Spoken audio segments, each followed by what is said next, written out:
do a quick presentation on SBEN's environmental sustainability growth mapper tool and take any questions about that, and then we'll close the event. Okay, so I'll stop presenting my screen and hand over to you, Barry. Okay, thanks very much. I'll just try and not do any technical hiccups here and get my presentation going.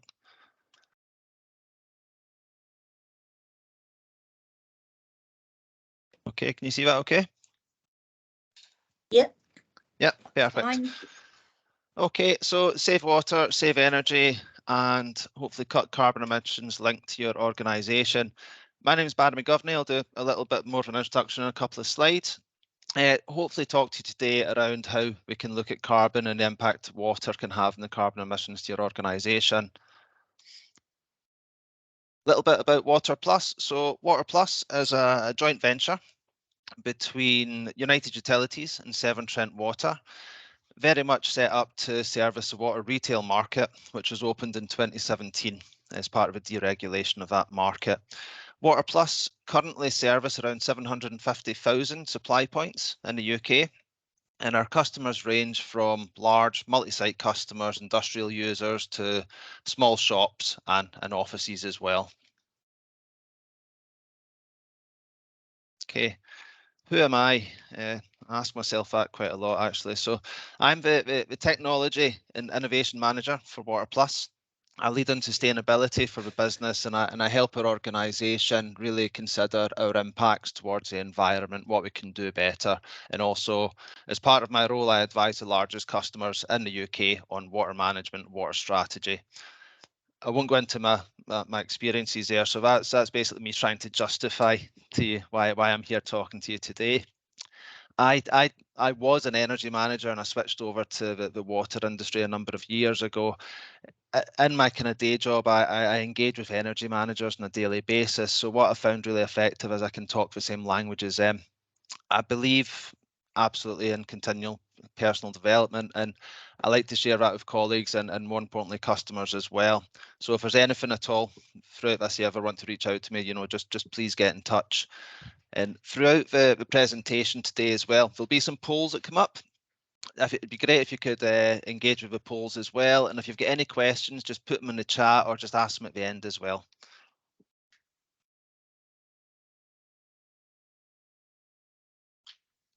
So save water, save energy. So it's been a turbulent few years, in fairness, hasn't it? We're hopefully in the back end of COVID now, and we're now being gifted with mental utility prices. So it's more important than ever now to really take a holistic approach at how you're managing your utilities.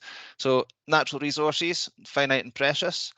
The UK energy switching market. So a couple of years ago you could change supplier and make savings. That's not going to happen now realistically. In water, especially in the deregulated market in England, the margins are so tight. It's more important now than ever to consider water efficiency, getting closer to your data to understand how you can have those cost reductions, consumption reductions, and ultimately carbon reductions as well.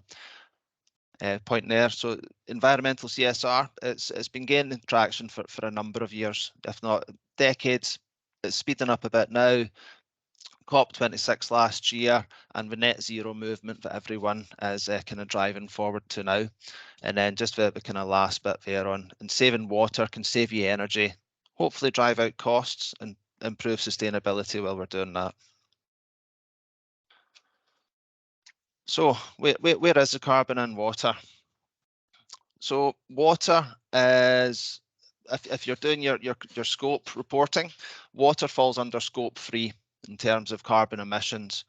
So as part of your scope 3 emissions, the carbon impact for water, for the supply water, 0.149 kilograms of CO2 equivalent per cubic meter of water supplied, and wastewater is 0.272 kilograms of CO2 equivalent of cubic meter water taken away. It just kind of rolls off the tongue there, doesn't it? So that's just for water taken up to your meter, and then water taken away back into the network. So that the kind of point there around hot water can impact. So once you start to put energy into water, you know, that affects your scope 1 and your scope 2 emissions. It'll increase the carbon impact significantly once you start to do that. So the next slide. So this slide here, this is a diagram we had done. I really like it because I think it gives a really good overview of the water cycle, but it also hopefully indicates the kind of main impacts from carbon around water as well. So you can see there at the top left, the water comes from a reservoir, dam, through the water treatment plant, get it to a potable standard before it then goes through pumping stations. Probably numerous pumping stations, in fairness, when it gets delivered to your business or your organisation. And kind of think to yourself as well, what kind of impacts do you have on water when it comes into your business? You know, are you putting energy into water? Are you heating water?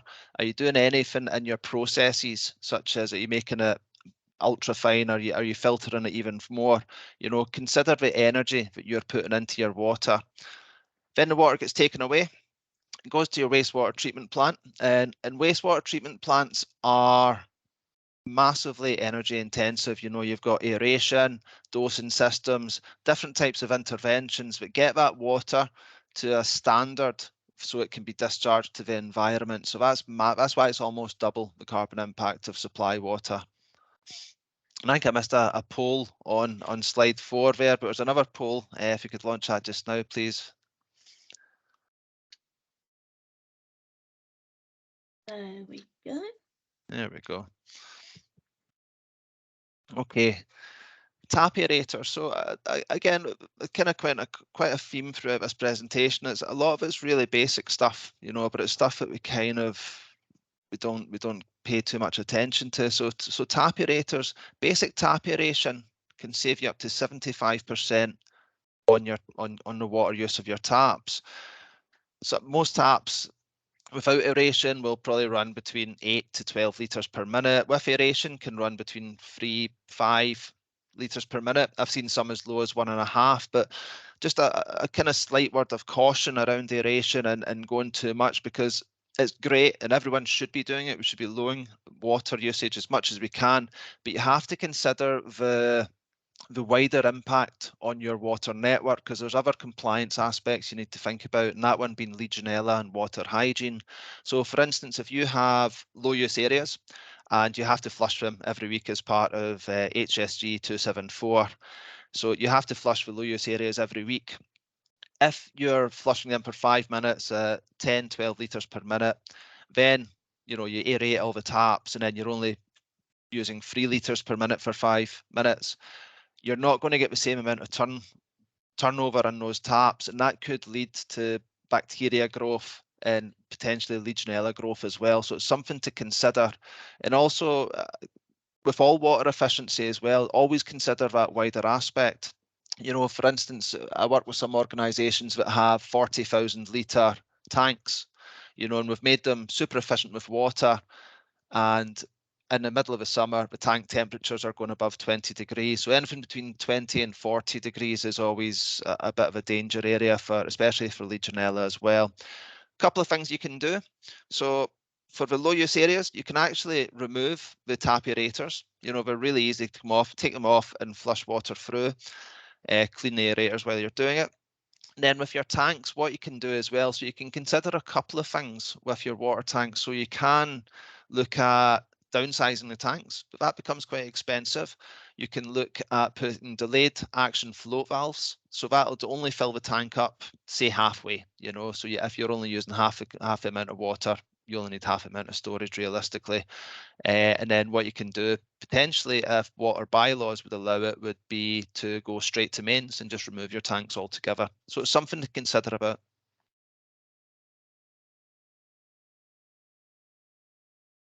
So save water, save energy, back to basics. So it is back to basics, really. So this is something my wife's always telling me off about. And I know I've got lots of qualifications and experience, but I'm really bad for getting the kettle, especially now my office is my kitchen.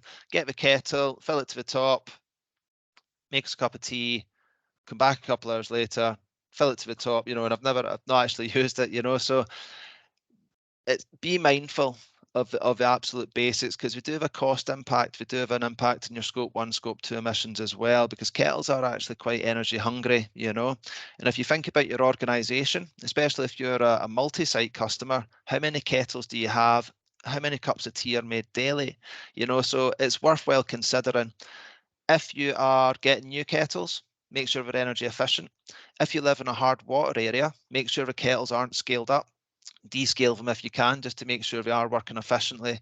And then another thing to consider as well is maybe switching to an instantaneous water heater, you know, so that's something I see a lot of organizations do as well. So again, something to consider, really basic step. Okay, I think that's another poll, please. Okay, just before we go to the second poll, Barry, Yes. the results from the first poll was, do you know how much water your organisation uses in a month? 23% said yes, and 77% said no. Does that surprise you?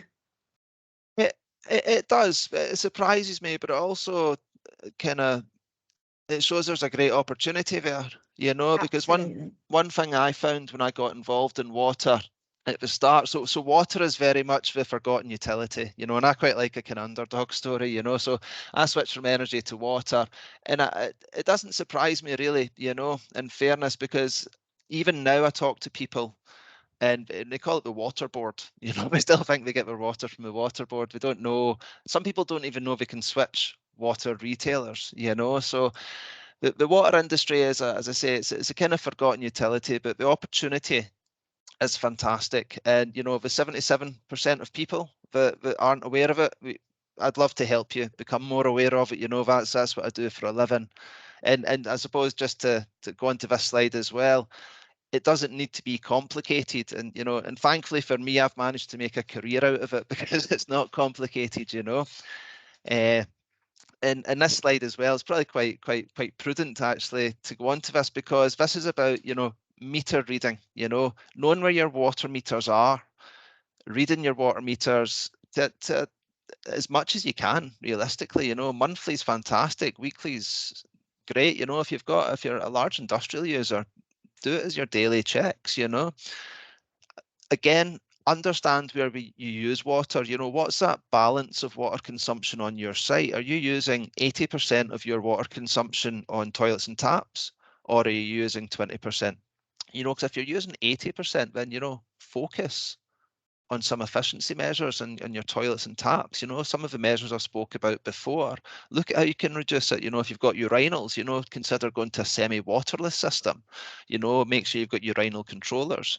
Taps, make sure they're aerated, you know, maybe go to sensor taps as well, which can work really well, you know. So I think, again, more than ever, understand the water impact, but also look at the cost of what you're doing, and again, look at the wider picture, especially if you're not too close to water.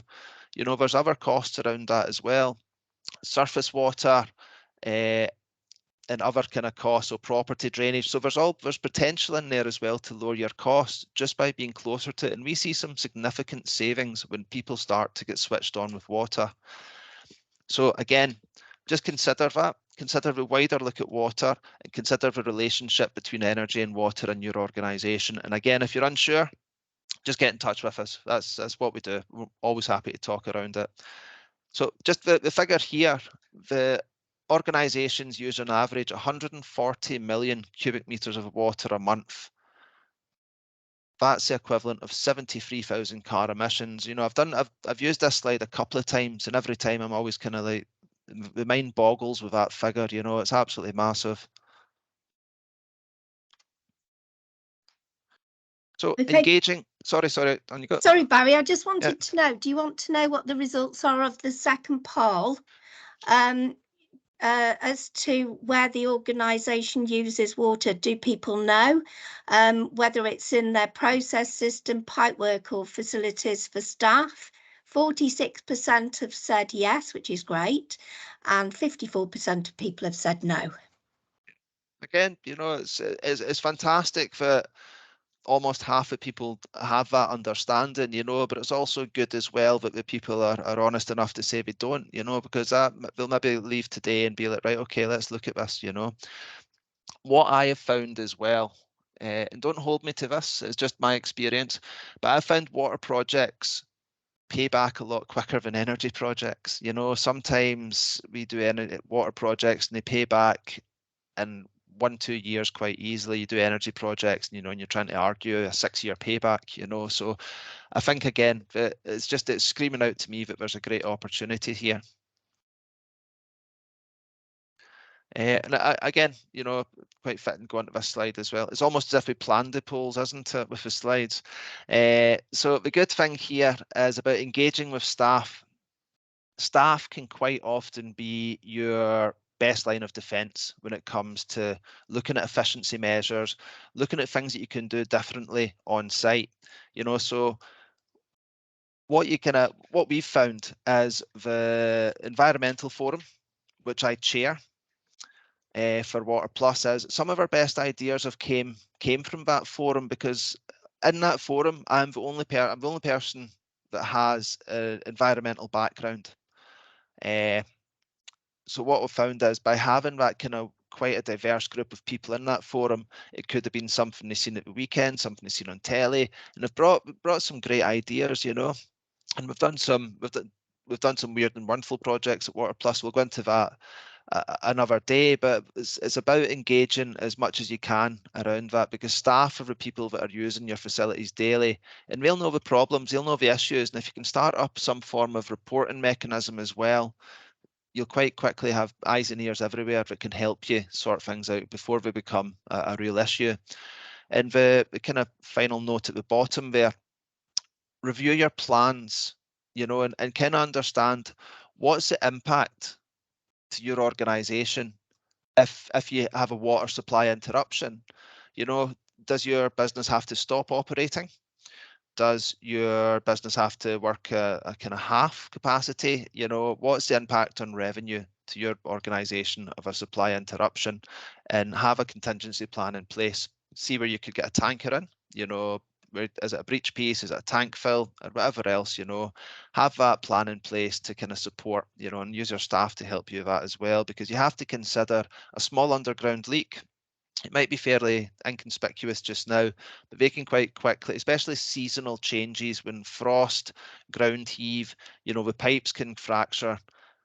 Small leaks become large leaks, and supply interruptions can go unnoticed. And if it's an underground leak, it can sometimes take quite a lot of time to find it.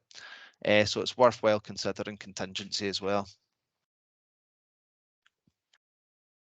So toilets, wouldn't be right not to talk about toilets really when we're talking about water efficiency. So I won't spend too much time on this, but if you think about this, so 1.2 litres per flush, if you save that per toilet, you can almost save approximately 21% of your water costs. Think about how many toilets are in your business. It might only be a couple, or it might be hundreds, you know, so that can quite quickly become significant. There's different ways you can do that. Most of them really simple. So cistern bags, they've been around for decades, you know, but just again, a little note on them. They're not a plug and play device. Don't just put them in and expect them to last for years. You know, make it as part of your regular maintenance inspections to check that they're in place. Sometimes they can become slightly displaced and not function properly. Just give them a little look. There's other things you get delayed action cisterns that are only topping up water a certain amount, or they're delaying water coming in. And then what we're seeing a lot more now is mains fed toilets that work with controllers, so you can actually fine adjust how much flush is going through them as well. A couple of other kind of types of toilet technology as well, and obviously dual flush toilets as well. So again, worth looking at, really simple and something that you should consider. And I think there's just a poll to go on there as well. Here we go. There we go. And I'll just give that a little minute. I'll go on to the next slide, and then we'll maybe look at the results on that. So manufacturing has a huge amount of potential in terms of what you can do to lower your emissions in terms of scope 1, scope 2, and indeed scope 3. But a big thing with manufacturing I find as well is the wastewater impact in manufacturing. So not digressing too much, but I worked in a cake factory 12, 13 years ago now. I was environmental manager, and just to make it clear, it's not like a Willy Wonka chocolate style factory. It was a very different environment then. You know, it wasn't the best place to work, in fairness, but we had a huge issue with trade effluent compliance. And what we found was we've done numerous audits, and we were failing trade effluent compliance quite badly, actually.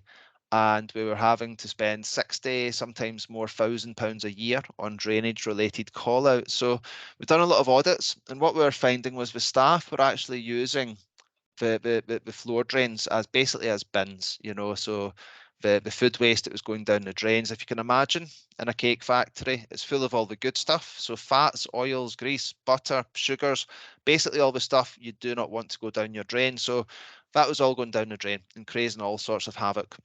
So we came up with quite an innovation to, right, okay, at the time it was quite innovative. We got the food waste and we actually diverted it to animal feed because it was all vegetarian, so it could be done. And then what we actually done was we actually created a revenue stream from doing that. So once we're doing that, compliance was getting a little bit better. So what we actually got was rope skimmers. So rope skimmers that we used to clean up oil slicks and water courses in the sea, we actually put them into our interceptors, and we started to extract fats and oils from the drains. We then get the fats and oils from the drains, and we sent that for a feedstock for biodiesel, and that actually created another revenue stream. So in the end, we actually started to meet environmental compliance. We stopped spending so much in drainage. It only became cyclical maintenance on the drains. And then we actually started some really good revenue streams from a waste product as well. So the main story about that is, the main point of that story isn't about creating revenue from waste. It's about compliance, and it's about lowering the amount of wastewater and the pollution in that wastewater going down the drains. You know, so that's ultimately going to help with the scope 3 emissions in terms of the wider environmental piece as well. And did we get some results on the last poll? Yes, we did, Barry. Unfortunately, I don't think people know or can identify how much they've actually saved, and the response was 0, I'm afraid. Yeah, no, it was quite a tough one, actually, wasn't it? It's probably not something people have on the tip of their tongues, in fairness. Right, okay. So AMR, data logger, smart meters, we all pretty much do the same thing. It's just a way of remote dialing into your water consumption. I use them every day. You know, I had my porridge this morning, looked at my online portal. The portal that we use can flag exceptions. So what I mean by exceptions is if it detects constant flow, or you use a greater amount of water today than you did yesterday or the day before, it'll flag an exception.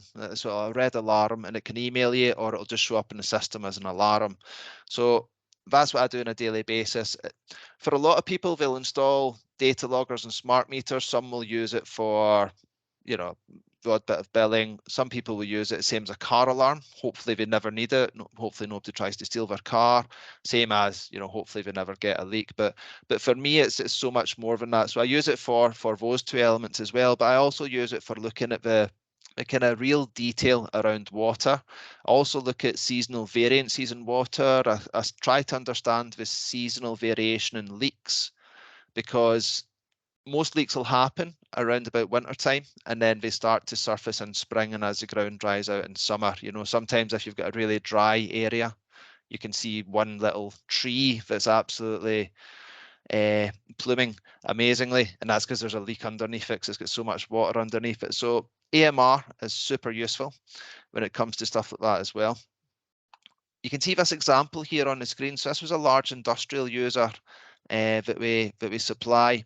So from their normal consumption to huge leak to getting it repaired, it was only a matter of days. And that's really quite quick if you consider an underground leak, you know, and that's as quickly as we can get to site. And you know, some businesses have certain governance around how we do things, so we can only move as quick as the customer will allow us. But you know, if that leak wasn't repaired, that would have been significant in terms of, you know, the scope 3 emissions, how much water they're using, and also, you know, you need to consider, is any of that leak happening? Is any of it going to be hot water? You know, on the next slide here as well, it's just some more examples.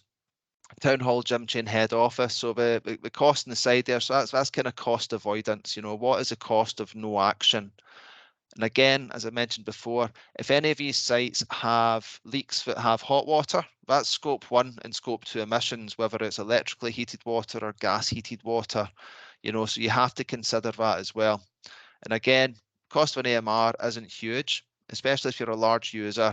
It can save you a lot of money just to have the alarm function alone, or if you want to get closer to the data, it can allow you to do that as well.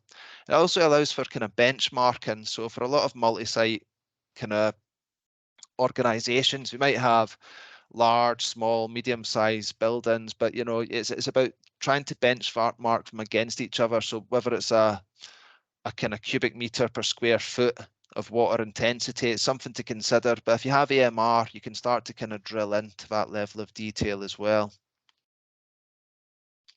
And I suppose just the final point on this slide is, again, it's why it's so important to get closer to your data and to understand where you're using water on site, and to make sure you don't have leaks that go undetected, because not everyone has AMR. If you don't have AMR, it's more important than ever to make sure you are aware of how much water you're using. What you don't want is a big bill coming through. You know, that's the last thing anyone wants. Okay, we've done this project with the Staffordshire Scouts, so it's a small rainwater butt that we use. So we're using that for around their site, so we're not having to use potable water for things. So it was a really nice little project. So it's about rainwater harvesting. You know, rainwater harvesting was kind of boycotted, I felt, for quite a while, because it was seen as you can't really retrofit it. You know, it's not something you can do in a retrofit aspect. But what we're seeing a lot of now is modular systems. We use modular systems that only take a couple of connections, and then you're flushing toilets with rainwater. You know, flushing toilet with potable water is still something, you know, doesn't sit right with me. So where possible, rainwater is a really good tool. Use it for laundries as well. A lot of people don't like that idea, but you know, you can make it really clean, different filtration.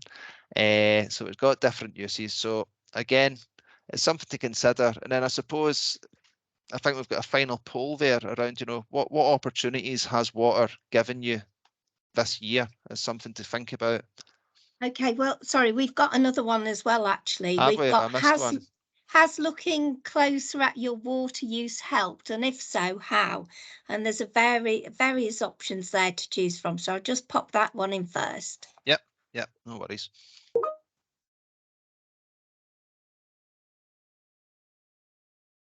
Then just, I think that's one of my final slides. So, you know, 25% of businesses use less than 36,000 litres of water annually. And, you know, hopefully as a kind of takeaway, you know, you can still look at reducing your utility bills, even if it's just looking at tea and toilets, you know. So in summary, small steps together, cutting carbon and costs, central to all businesses in 2022 and beyond. Through very small steps, as the ones I've mentioned today, hopefully, you can look to generate cost and carbon savings. Technology is available. The Water Plus we use, we've got atmospheric water generators, we've got all weird and wonderful technology, you know, and we'd love to share that with you as well. Using less doesn't always mean change what you do. It doesn't. What it can mean is you can save costs, consumption, and you can do it more efficiently as well. You don't need to have answers, you know, just a direction, and we are absolutely here to help. So I think that's me. Don't know if I've got some results from the polls. Yeah, I'm just going to let you have the results now, Yeah. Barry. Okay, so we've had 25% of people have said that it's helped them to budget, which is great. 38% of people have saved water by spotting a water issue, such as a leak. And 38% of people have helped save energy where less water was used. And I'm just going to finally launch the last poll, which is what opportunities has water given you over the past year? Could you please put the comments to this in the chat? Thank you. Yeah, now I think we're just going to have some questions just now as well, if anyone has any.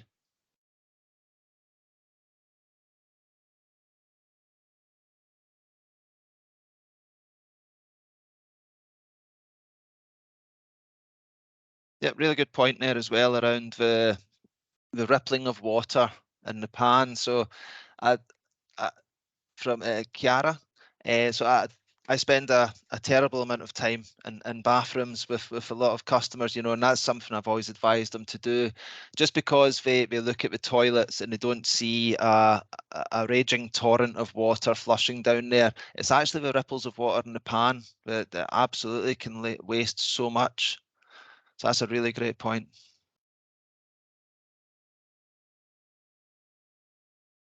Okay, I can't see any questions in the chat. Does anyone else have any? Does anyone have any questions for Barry?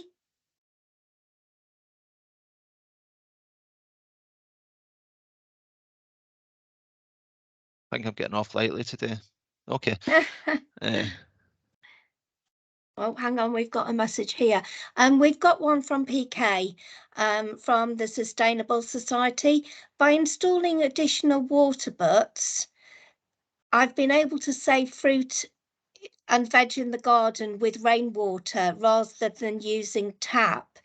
We use it to wash garden items as well. And so that's more of an observation. And I did see a video on LinkedIn of PK the other day. She was volunteering somewhere on a farm in Lincolnshire, doing some great work there, harvesting leeks that would have otherwise gone to waste. So they've gone to local communities, which is brilliant. Sultan has asked a question here. Is it linked to water footprint? Yeah, well, your scope 3 emissions, you know, it depends on what aspect you're looking at. If you're looking at your water footprint in terms of per product, per head, you know, part of your organisation. So there's various ways to measure your water footprint. So I suppose it's around what metric is it you're trying to do and what kind of organisation you are.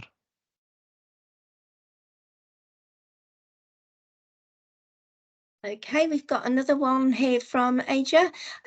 What would be an effective method of rainwater harvesting for manufacturing-centred sites? Okay, so that's a good question. So it depends on what level of water quality you need at the end. So if you're just needing rainwater harvesting to use it for instance, potentially cooling, or first rinse washing or stuff like that, then, you know, rainwater harvesting with UV filters, sediment filters will give you a kind of reasonable level. However, if you want it to potable quality, then, you know, then you're up to the levels of, you know, different filtration and getting it down to what level you need. So again, it's down to what level of water quality you need for your manufacturing. Okay, got another question here from Sultana. Can we drink hot water from the tap directly? Is it safe to do so? I wouldn't personally drink hot water from the taps that come through your gas boiler or your electric boiler, unless you really want to drink that water if it goes through a hot water system for it to boil first, you know, because some of them won't be, you know, the water will come in at a certain temperature. Unless it's cold water, you can drink that, that's absolutely safe.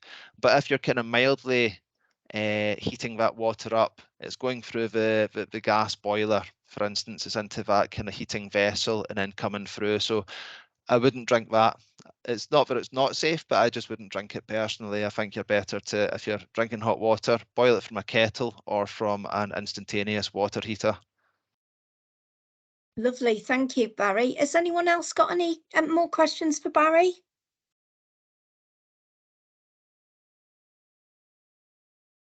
Okay, in that case, we'll go over to Steve then for our presentation on the growth mapper.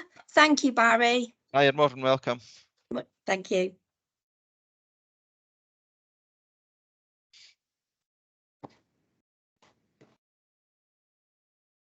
Right, bear with me 1 second.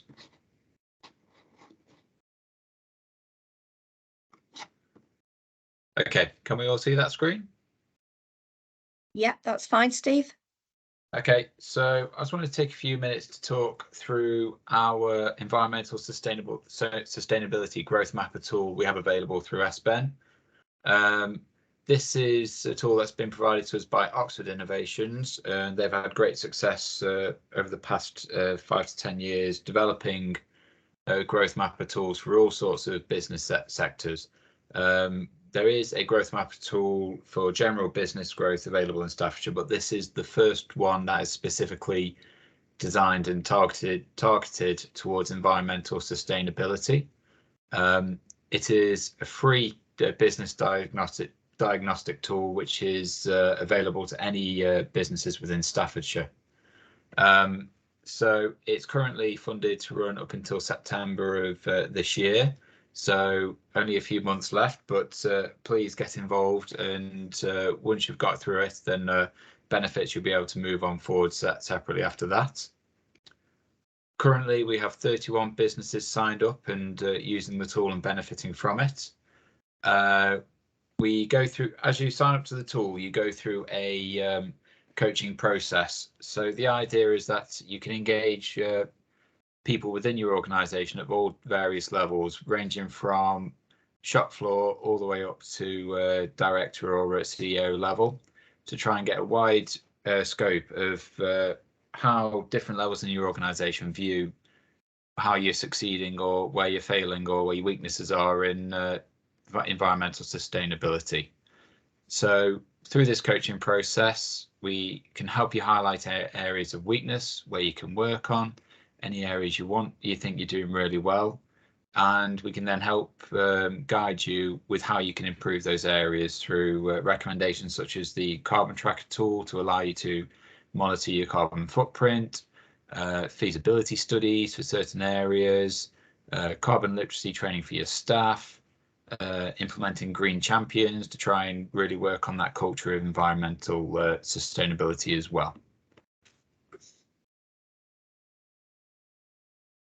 So just got a couple of bits of feedback here from a few businesses who've gone through the growth mapper tool with us. So we have Mark Thompson, who's the Health and Safety Environment Officer from Johnson's Tiles. Johnson's Tiles are absolutely brilliant in what they're doing in their sustainability at the moment, doing brilliant things, reusing wood for making pallets for transportation, make sure they're reusing all the buckets, any waste products, they're trying to reuse all that as much as possible. So they're doing some brilliant things. We've also got Nigel Evans as the Managing Director for EVC Solutions. EVC, so they're electric vehicle charging solutions, and obviously electric vehicles very big on sustainability at the moment, and they're doing fantastic things as well. And both them and all the other businesses have found great uses for the growth mapper tool so far. In terms of water specifically, we've had businesses go through and highlight uses and areas where they could use a rainwater harvesting tool. They've also had businesses look into reviewing their water systems, meters, make sure they've got more readily available access to their water meter to see just how much they're using. Through this, they've been able to highlight any leaks, any problem systems. We've also had businesses look into their sprinkler systems as well, so reducing just how much water they use.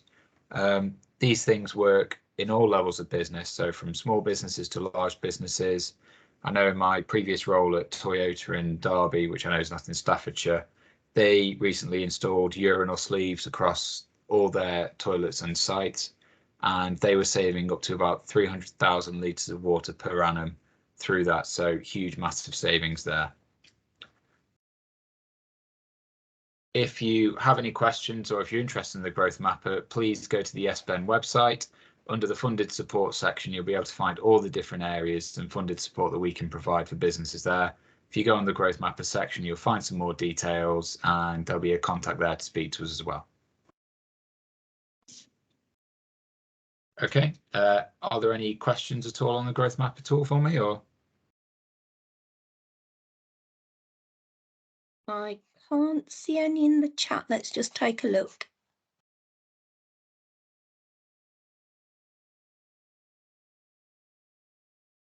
Carl's just said, thanks for the information on the growth mapper, Steve.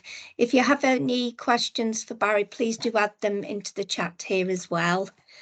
I'm just going to pop into the chat the feedback form for today's event. Would be really grateful if you could provide feedback, because it helps us improve what we offer to businesses. And a very big thanks today for Barry, Carl and everyone that's attended today.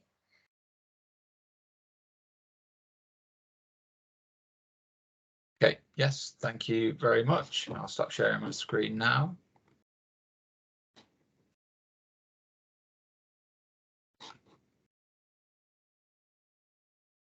Okay, thank you very much. I'd like to echo those comments. Thank you, Barry and Carl. Absolutely brilliant presentation, really informative and really quite thought-provoking as well. As you say, it really is quite a forgotten utility, with especially at the moment with the just how expensive gas and electricity is at the moment. So people tend to focus on those areas, but very easy, quick win solutions available within water as well. So looking forward to looking into that a bit more and helping businesses out where we can. Absolutely, you know, we're absolutely here to help as well. Just reach out, and that goes for everyone on the call today as well. Just get in touch with us if you need anything. Okay, so are there any other questions at all? No, I can't see any. No. No. Okay, well, if there's no questions there. Oh, hang on. Joy's just said hi. I don't know whether she's got a question. Joy, do you have a question?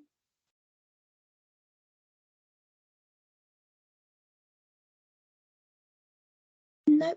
No. Okay, I think if there's no questions, we'll end it there. If you do think of any other questions, please feel free to email us out. Samantha, just seen your question pop up. We'll be putting the recording of this on the SBEM website, and also, as previously mentioned, Water Plus will be sharing details of this event through their various platforms, either their website or social media and YouTube as well.